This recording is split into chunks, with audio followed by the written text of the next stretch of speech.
A Karen at my school food fair accuses me of using drugs when I desperately needed my EpiPen for an allergic reaction. She ends up breaking it and laughs it off, but little did she know the consequences of her reckless actions. Here's what happened. So it was food fair day in my school, the one day in the year where the school got together and everyone brought in food from their respective cultures to share. A fantastic day of culinary exploration, interrupted only by the occasional bout of food poisoning. So I'm a 16-year-old guy with an average build, a bit on the skinny side, and I have an ungodly metabolism that requires a steady influx of food to keep me upright. There was just one minor complication. I'm allergic to tree nuts. Not deathly so, but enough that it could land me in the hospital if I'm not careful. I had my trusty EpiPen by my side, but I was hoping not to use it. The food stalls were a sight to behold, a kaleidoscope of colors and smells that made my stomach rumble in anticipation. As I wandered around sampling this and that, my eyes fell on a stall with an array of Mediterranean desserts. I'm a sucker for sweet things, and before I knew it, I had grabbed a piece of baklava. The first bite was divine, a symphony of honey, phyllo, and something else. That something else hit me with the force of a freight train. Nuts. Tree nuts. I could feel the familiar itchiness creeping up my throat, and I knew I was in trouble. I fumbled for my EpiPen when a sharp voice interrupted me. "What are you doing, young man?"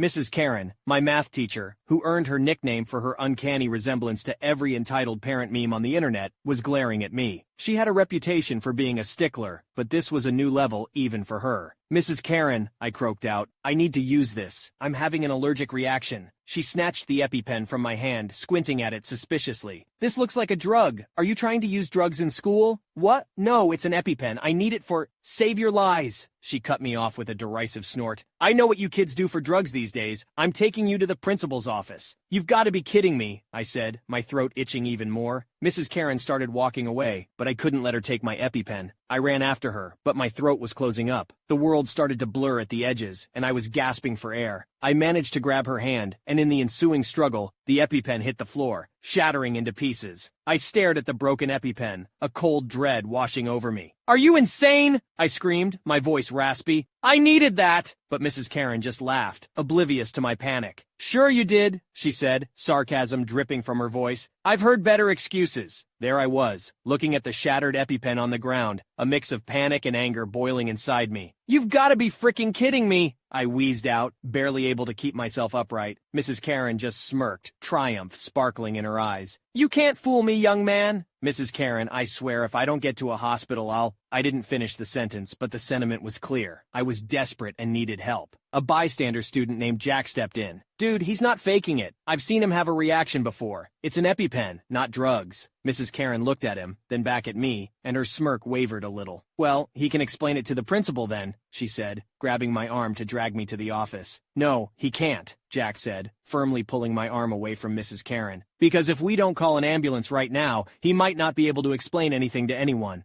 Mrs. Karen scoffed. "I'm not going to be threatened by some teenager." "It's not a threat, it's a fact," Jack said, pulling out his phone and dialing 911. With the help of Jack and some friends, I was able to make it through the next half hour, my symptoms slowly worsening, but not to the point of unconsciousness. We managed to grab another EpiPen from the school nurse who was thankfully nearby, just as the ambulance arrived. The aftermath was a whirlwind of hospital checks, worried parents, and heated discussions with the school board. My parents were livid, demanding immediate action against Mrs. Karen. After an investigation where multiple witnesses came forward, including Jack, the school board concluded that Mrs. Karen's actions were reckless and jeopardized my safety. She was promptly fired. She tried to argue her case, spinning a tale about her crusade against drug use in school, but it was clear to everyone that she had been in the wrong. Her dismissal was a small victory, but it didn't erase the trauma of the day. From then on, I was always careful at food fairs, and I always carried 2 EpiPens just in case one turned out not to be enough.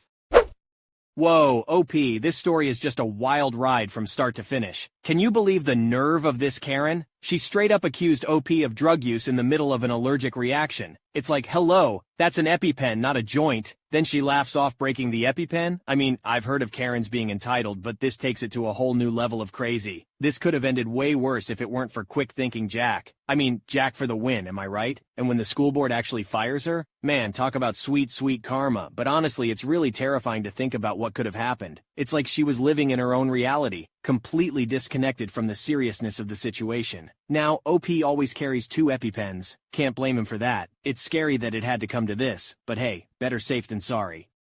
A Karen and her entitled kid move into my apartment complex, turning the peaceful yard into a minefield of their tiny dog's droppings. When confronted, they escalate their audacity, hijacking my pet supplies and invading my personal space. But they didn't anticipate my readiness to fight back. Here's what happened. So this happened at the last apartment complex I lived in. My significant other and I were renting a ground floor unit at a really nice apartment complex. I wouldn't say it was a luxury apartment or anything, but our ground floor unit had a little patio off the back that led out into a really nice courtyard area with hammocks, a walking path, outdoor fireplace/seating area, etc. A lot of people walk their dogs out there or let their kids play out in the grass, including us. We have a 1-year-old cane corso. We got her when we'd been living in the unit for about 2.5 months and she was only 8 weeks at the time. She's a really good dog and we trained her well. We could let her out to go potty and she'd come right back even if there were distractions/people/dogs out. We always stood on the patio and watched her anyways because our pet agreement said we couldn't leave our dog unattended. Then we'd go pick up her poop right away if she pooped. Also part of the pet agreement, as I'm sure is standard at most apartment complexes. We kept a small step trash can outside specifically for her poop bags because we didn't want to throw them away inside, and the only outside trash cans were on the other side of the building, which I agree is super dumb. It really was a small trash can, like the kind you'd tuck into the bathroom between the toilet and the wall. We also had her poop bags hanging on our patio door handle for easy access, so we didn't have to hunt for them every time we needed them. Karen and her entitled kid moved in on the ground floor in our building, 2 units down from us. No biggie. We ran into her one day carrying in groceries and my SO held open the door for her. She seemed kind of Karenish but was polite, and her kid, probably 10, 11 years old, didn't look up from his phone. Whatever, that's pretty typical of kids these days. They also had a dog, a little black and white fluffy thing, super cute but not trained very well. Don't know what kind of dog, but it was much smaller than our already giant puppy. After about 2 weeks or so, we realized that there were dog turds in the grass right off our patio. We found out the hard way because my boyfriend stepped in it the first time. Luckily, he wasn't barefoot. They were clearly not our dog's turds as one. We always picked up her poop right after she went in too. They were very obviously from a small dog, not our 70-pound puppy. We'd been in the apartment about 7, 8 months at that point and had never had an issue with this, so we figured it was Karen's little dog. I wrote her a polite note that basically was like, "Hey neighbor, we noticed that some of your dog's poops aren't being picked up and are right off our patio. Per the pet agreement we all have to sign, we all need to be picking up our own dog's poop each time they go. I'm sure it was an accident and you just didn't notice, so if you could make sure to do that going forward, we'd appreciate it. Your neighbor's in unit number." She wasn't home, so I slipped it under the door and went back to my apartment. A couple hours later, Karen is banging on my door and gets really angry with me, insists that it couldn't have been her dog, and how dare I assume. I felt really bad, and I apologized immediately, said I didn't mean to offend her, and it must have been someone else. She told me never to bother her with crap like this again, and stormed off. I was like, okay. Not 3 days later, I was sitting on my patio with a book enjoying the cool weather when I see their little dog run out of their back door. No one with it, and it comes over to me. I said hello to the pup, BCUs, I love pups, and then it took a shit right off patio, ran back home and scratched the door to be let in. I saw the kid slide the door open enough to let the dog in, and then closed it again without coming outside to pick up the poop. I was annoyed, because here I saw it with my own eyes that it was their dog, and no one was even watching it when it was outside. So I grabbed a poop bag, picked up the poop, wrote another less polite note about Karen's kid neglecting to watch the dog or come to check if it had pooped/pick up after it, and dropped the poop bag and the note on their patio right by the door, then went back to my reading. Karen was quicker to come by this time and stomped right up to me, waving the note around, then stated that her kid was just a kid and probably just forgot to check. I said I didn't care. Her kid was old enough to stand outside for 3 minutes and come pick up the dog's poop. She said, well, there's no poop bags, trash cans on this side of the building, and she didn't feel comfortable making her kid walk all the way around the building for that. The next part is my own fault, in hindsight. I suggested she put a trash can like mine on her patio and leave their own poop bags handy like we do for our dog. She eyed our stuff, huffed some more, rolled her eyes, refused to do anything about the poop, and walked off. At this point, I was super annoyed. I stalked my patio door for the next couple days as much as I could, just waiting. And sure enough, on day 2 in the evening when I was about to give up, I see the puppy run outside towards my patio. I whipped out my phone, took some pictures of the dog outside alone, not allowed, and the dog pooping, and then took another phone an hour later of the poop still there, and time-stamped all of them. Then I sent an email to the apartment office people who were always pretty nice, and they responded quickly they would give Karen a warning about it. And sure enough, Karen comes back again to get mad and yell at me about how petty I was to report them to the office, and now they had a $150 fine for not picking up their dog poop. It's worth noting that these fines were rare. Poop prints were not used at this complex. In order for the office to fine someone for dog poop, they had to have proof it was that specific tenant's dog's poop and that it wasn't picked up, hence the photos I'd taken and time-stamped. I told her that I had tried to be nice about it with her twice before, and it was her own fault at that point for not abiding by the terms of the pet agreement we all had to sign, everyone who had a dog at least. She went off about how she's a single mom and she works during the day and her precious baby can't be expected to pick up after their dog. I told her that a 10-11-year-old was plenty old enough to pick up after a dog, and that if they weren't responsible enough then maybe the kid shouldn't be letting the dog out at all, and she should be the one to do it, and maybe whoever is home with him should be looking after it. She got angry, told me I had no idea how to be a single mom, that her mom stays with him during the day and shouldn't be expected to look after her kid and her dog, and she stomped off again. I expected to hear more about it, but I didn't. The ironic part is I am a single mom. My kid isn't my SO's and I raised him alone for 2.5 years before I met my SO, so yes, I do know how hard it is, and I live 1,000 miles from my closest family, so I never even had the luxury of being able to have my mom watch my kid. Over the next couple of weeks, we didn't find any more dog turds off our patio, but we did notice our poop bags were depleting and our trash can filling up way more quickly than usual. I had my suspicions and wanted to test it. We had recently bought some small security cameras for inside of our apartment for different reasons, and I had my boyfriend set one up outside on the patio. We faced it where it could see our door and trash can, but didn't point to the rest of the courtyard or other people's units. We respect privacy around here. Sure enough, the same evening my boyfriend set it up, I see the kid walk onto our patio, take a poop bag, walk out of frame, and then come back to throw it in our trash can. Okay, now I'm pissed, but also not trying to fight this lady or her kid. So I moved the poop bags to the inside door handle. It's a glass door so you can still see them, but we always lock our sliding door. Next morning, I hear someone knocking on the back patio door, and I go to see the kid standing there looking annoyed.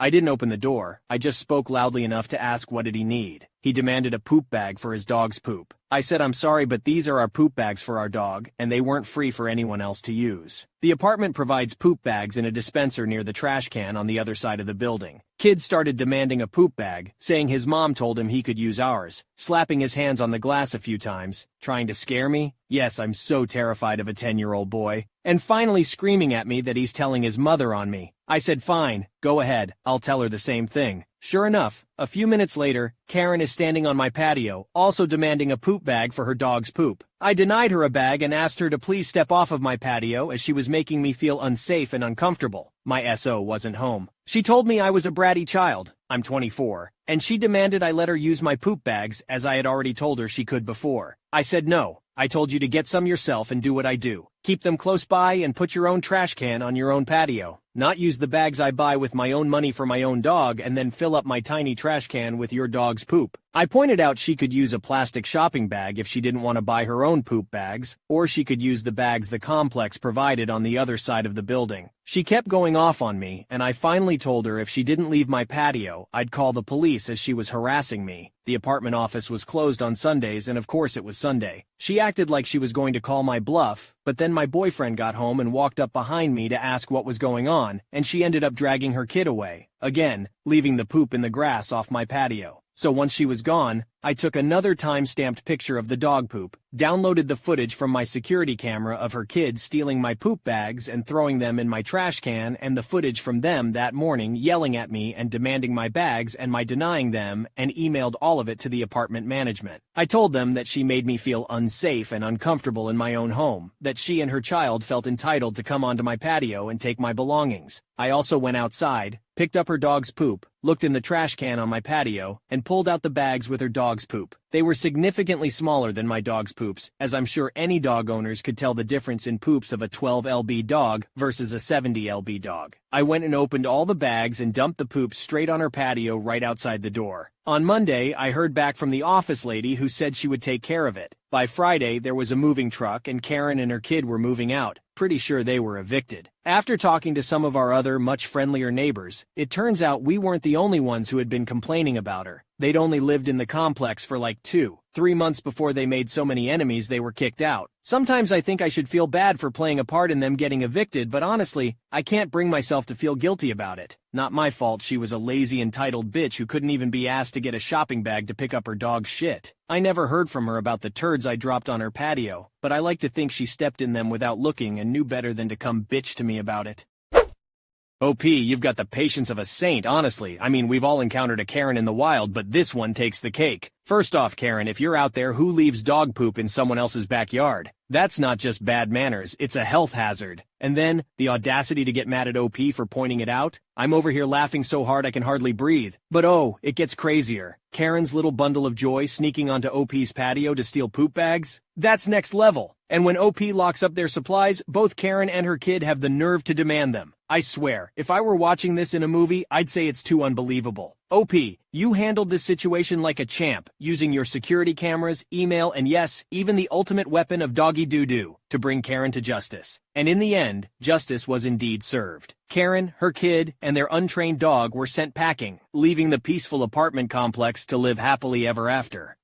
A racist Karen of a boss tells me to shave my beard, claiming I look like a terrorist, then threatens my pay when I confront her. But when I take action against her and her colleagues, they get their comeuppance. Here's what happened. I used to work in hospitality in a metro known for its obscenely huge tourist population, you know, the city built around the mouse. I was a manager for the recreational division of the hotel. So one day, my boss, who we'll call Mary for the purpose of the story, comes into the shared manager's office and starts rummaging around for something, and strikes up a small conversation about work-related minutiae with me. It's important to note she is actually 2 tiers above me, but was acting as head of the department while searching to replace my previous boss who recently quit. Great guy, by the way. Massive loss to the company. As we're talking, she abruptly stops and says, "By the way, you need to shave your beard. You look like a terrorist and I don't employ terrorists." Haha, funny joke between colleagues, right? Nope, I am half Indian, and I do look Middle Eastern, and have been taking this kind of shit since middle school. Plus, we're not close at all. So I reply as calmly as I can muster, "Hey, I get you're trying to be funny, but on my end it comes off as pretty ignorant, so I'd appreciate it if you chilled out with the terrorist stuff." To which Mary retorts, "Oh, I'm ignorant? We'll see how ignorant I am during your annual review," and proceeds to walk out of the room in a huff. My jaw dropped so low I could taste the floor. You would think it was an easy fix, right? Go to HR and all. She's made rude comments like this before. I've refrained from contacting HR because I didn't want to be petty, but now she threatened my pay, and that's no bueno. So I go to HR like a good boy and tell the HR director, who we'll call Boyd. I explicitly ask him not to mention it to anyone, just to log it away in case someone else reports something similar and he can establish a pattern of behavior. Well, Boyd decided that he simply must talk to Mary about it. I stress again that I am not comfortable with it, since she strikes me as the vindictive type. No good. He promises there will be no retaliation and tells me he'll contact me later for a statement, which I thought was weird. Why not make a statement now? And that was that. About a week goes by and I follow up with Boyd because I've been getting some less than pleasant vibes from Mary. Nothing substantial, but odd. When I ask what happened, he tells me, "Well, it appears that Mary was just joking, but she has agreed to never say anything like that again. Your annual review is not in jeopardy." Ok. At that point, I decide to just let it go. Fast forward a month, a new director for our department is hired, and surprise, surprise, it's her roommate and former front desk supervisor, Joe. Okay, cool. I'm used to the nepotism because the entire hotel basically operates that way. Whatever. Never had an issue with him, didn't know him too well, but I'm happy our little hive has a leader again. Man, how fucking naive I was. From the get-go, he is unpleasant. Snide comments left and right, changing my schedule at the last minute every week or scheduling me on my established days off, giving away opportunities to my peers that I'm never considered for, making me take improvement classes none of my peers have to take. All strange, but up to that point, nothing earth-shattering, until one day I get written up out of the blue, first ever write-up BTW, for refusing to inform a superior of leaving the premises, referring to me leaving the day prior without literally saying the words, "Hey Joe, I'm leaving for the day." 1. This is not an established policy, written or otherwise. When I say I'm leaving, it's a courtesy. 2. I know for a fact my peers don't always say when they leave, personal observation,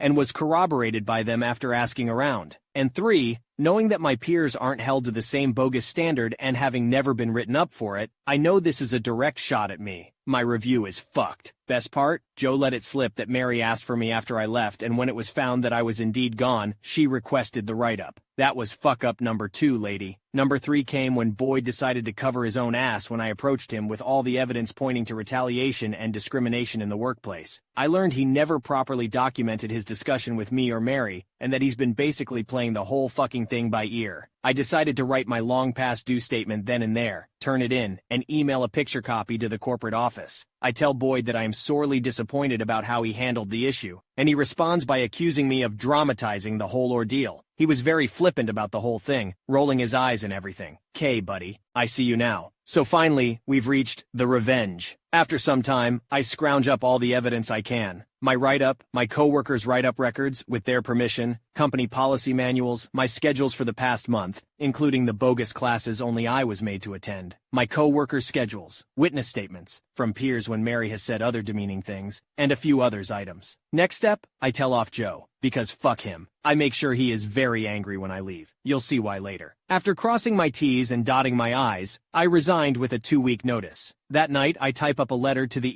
EEOC, the Equal Employment Opportunity Commission, and attach all my evidence. I mention Mary, Boyd, and Joe by first and last name. I hint that I am pondering a lawsuit. A few weeks later, I have my girlfriend call my old job pretending to be a potential employer asking for a reference. I give her the extension to Joe's desk. As I predicted, he slanders the ever-loving shit out of me. Straight-up lies, even got my resignation date wrong along with my attendance record, all verifiable, helping my case. I tried the same trick with Boyd, but he was smart enough to point my girlfriend in the direction of a third-party reference dialer the company is supposed to use for these kinds of calls. I proceed to send my old employer, corporate included, a cease and desist letter with a transcript of the call, hinting I may sue for slander. No, here's the result. Some time passes, and the other day I'm at the bank with my girlfriend. I get a call from an old coworker. I miss the call, but I resign to call him back later. Less than an hour later I get 6 calls and texts informing me that Mary, Joe, and Boyd were all fired the same day and walked out of the building. Mary cried. Apparently the corporate office was contacted by the EEOC and launched their own internal investigation, matching their records with my evidence. The EEOC sent me a return letter with the company's statement, which was fallacious as fuck, due to their interviews with the Three Stooges. But nonetheless, I suppose they decided it was easier to nip it in the bud and sack their asses to be safe. Karma may be a bitch, but in this case, she had nothing to fucking do with it. Holy Karen on a cracker! I can't even believe what I just read. OP's story just made me go from 0 to 100 real quick. I can't even begin to imagine what it must feel like to have your boss say that to you. And the fact that HR didn't handle the situation correctly to begin with just made it even worse. And then to have to deal with Joe, who was probably Mary's crony, and all his bullshit write-ups and scheduling shenanigans just takes the cake. The retaliation and discrimination in the workplace are just unacceptable, and it's no wonder OP decided to take matters into their own hands. But the ending though, OMG. I had to take a moment to process that they all got fired on the same day. Justice served. It just goes to show that you can't get away with treating people like crap and playing favorites. I wonder what the viewers think of this insane situation. Have any of you ever been in a similar situation? Let me know in the comments below.